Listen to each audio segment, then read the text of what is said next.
Hello, I'm Craig. I'm a solutions engineer at I-nstein. Today, I'd like to go over a few features on the system. My planned features are MGRS, location search, bookmarks, alerts, and ruler. Let's get started. Hello.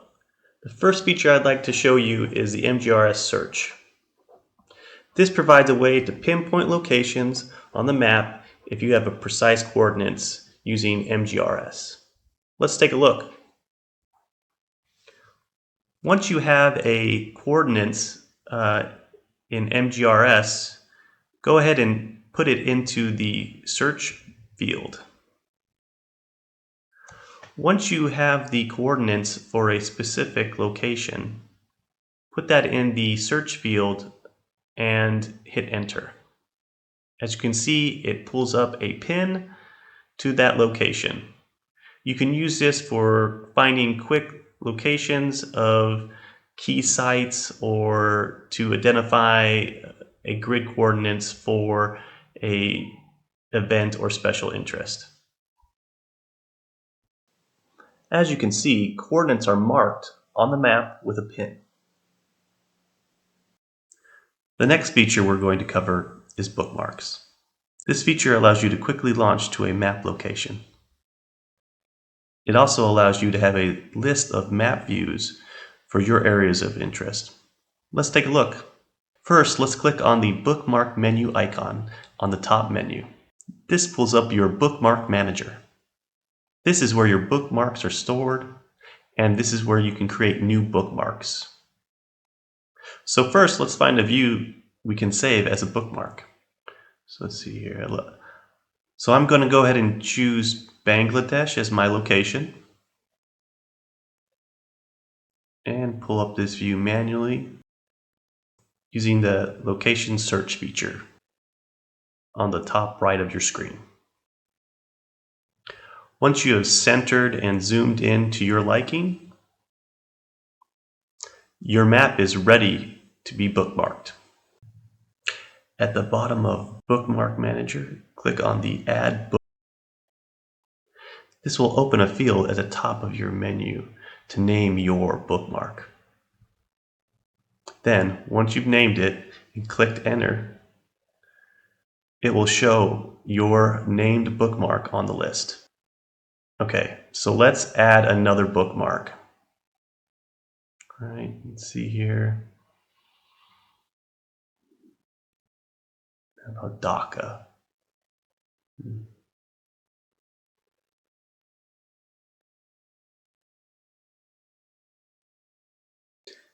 As you can see, you can quickly toggle between different views through your bookmarks. You can also set your bookmark to be the startup map view. To do this, right-click and select the startup bookmark. And now, your startup bookmark will be the selected map view.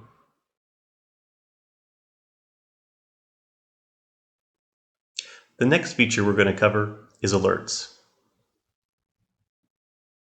This feature allows you to send alerts to other users on the system. The alert sends an acknowledgement receipt to all other users on the system, who can then choose to acknowledge the alert. Let's take a look. To start an alert, click on the red triangle icon in the top center menu. This will start a new alert window. From here, you want to set the priority to medium or high. Allows you to have a field for summary and a more extensive multi-line box for the activity you want to alert on. You can also see that there's an MGRS. This is where you can identify the location that you want to place the alert on. Below that is the date time group, which you can set. Then you click Save, and you can see the alert being sent. You can also track alerts. This is done by right-clicking on the alert icon and selecting Historic Alerts. This will bring up a window that presents all the alerts that you currently are tracking on the system. This is a useful feature if you need to have a record of alerts and who is acknowledging them. Let's take a look at an alert that has been acknowledged. Go ahead and right-click on the alert and click View. As you can see, the users that acknowledge the alert are visible on the window. A few more options to take note of are the zoom, which allows you to zoom to the location that the alert was pinned to. And you can also delete if you no longer wish to track an alert. Thanks for watching. The next feature we're going to cover is the ruler for the map.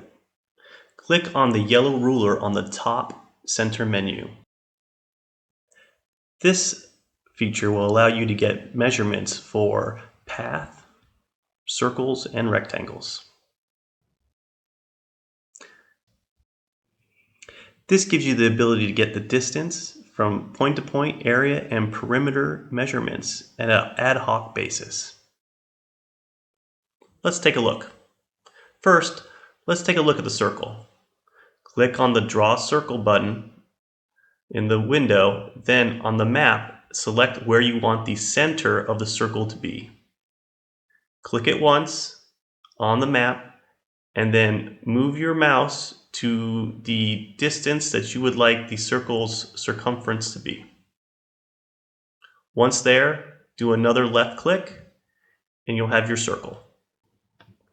In your ruler window, you can see the provided measurements. For the circle, it's the radius, circumference, and area. Next, let's look at the rectangle. Click on the Draw Rectangle button, and on the map, select where the corner of the rectangle will be. Then left-click on the mouse, proceed to the desired diagonal corner wherever that is desired.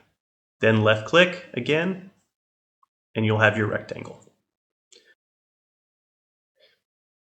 If you look at the ruler window, it will show the perimeter and area of that rectangle. Next, let's look at the path.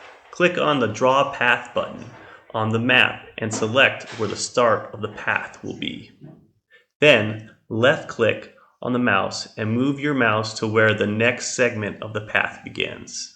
Continue until you have completed your path. If you look at the ruler window, it will show the distance of each segment and the distance of the entire path. Note, all measurements can be adjusted to kilometers, meters, centimeters, or miles from the drop-down menu. That concludes our session today. Thanks for joining us here. Goodbye.